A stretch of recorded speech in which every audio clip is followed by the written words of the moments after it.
Alors l'exercice se passe dans Mn de R, muni de son produit scalaire canonique, c'est-à-dire le produit scalaire qui rend orthonormée la base canonique.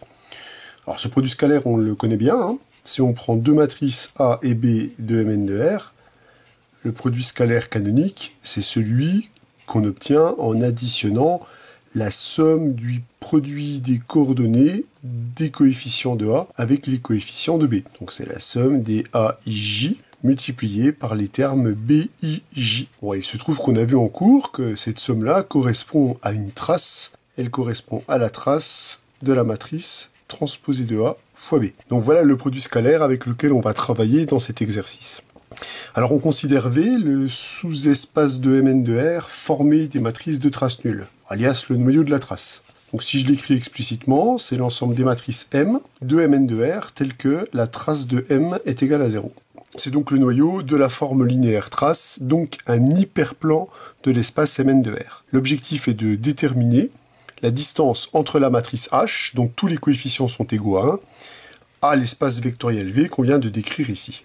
Alors cet exercice va nous permettre de travailler avec le théorème de Riesz, qui nous permet de représenter les formes linéaires, donc ce type d'équation, à l'aide d'un produit scalaire. Donc on va voir comment on peut utiliser le théorème de Riesz. Donc on sait qu'on a un isomorphisme naturel entre E et l'ensemble des formes linéaires, et la trace est une forme linéaire.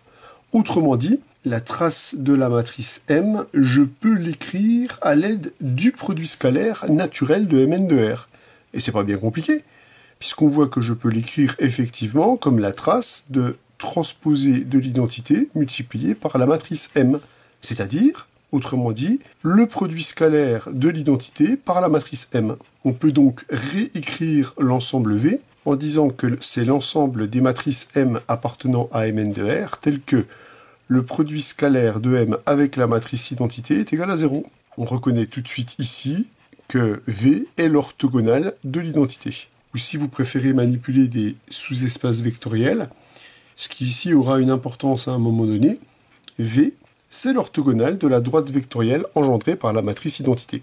Bon, maintenant que le décor euclidien est bien planté, on va faire un dessin pour voir exactement ce que l'on a à calculer. Donc si on essaye de représenter la situation grâce à un dessin, on voit que V joue le rôle d'un hyperplan, donc j'ai dessiné un plan dans R3, et l'orthogonale de V c'est une droite. Ici, c'est la droite vectorielle engendrée par le vecteur I. On souhaite calculer la distance entre H et V.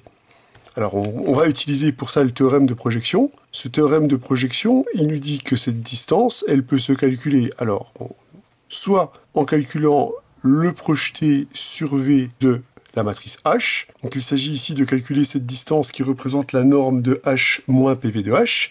Mais on s'aperçoit que la même distance s'obtient simplement en effectuant une projection sur l'orthogonale de H, puisqu'on reconnaît le même vecteur ici. Donc soit on détermine la norme de ce vecteur-là, ici c'est la projection sur l'orthogonale de V de H, et on calcule la norme de ce vecteur, soit on reconnaît ici le vecteur H moins PV de H, et on calcule sa norme. Donc finalement on peut, grâce au théorème de projection, exprimer ce qu'on a à calculer de deux façons différentes. Alors évidemment, pour faire notre choix, on va regarder ce qui est préférable entre projeter sur un hyperplan et projeter sur une droite. Alors rien qu'en le disant, on voit tout de suite ce qui est favorable. Ce qui est favorable, c'est de projeter sur l'orthogonale de V, puisque grâce au calcul qu'on a fait ici, on s'aperçoit que l'orthogonale de V, c'est le double orthogonale de vecteur de I, c'est donc la droite vectorielle engendrée par I. Et calculer la projection orthogonale sur une droite vectorielle, c'est quelque chose d'assez simple.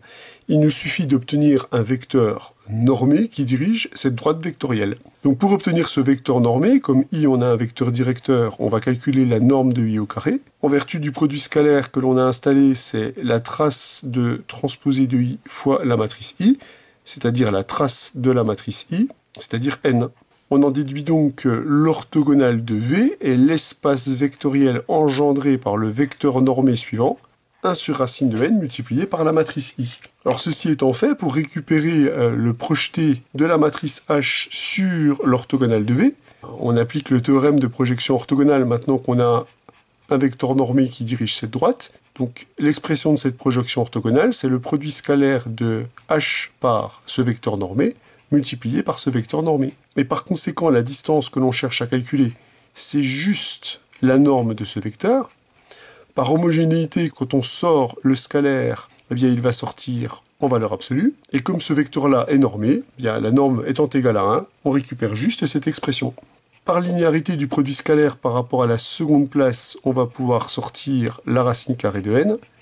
Il ne nous reste plus qu'à calculer le produit scalaire de h par i.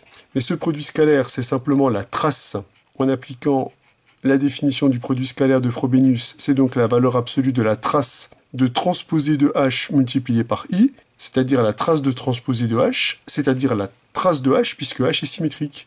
La trace de h étant égale à n, on récupère ici racine de n.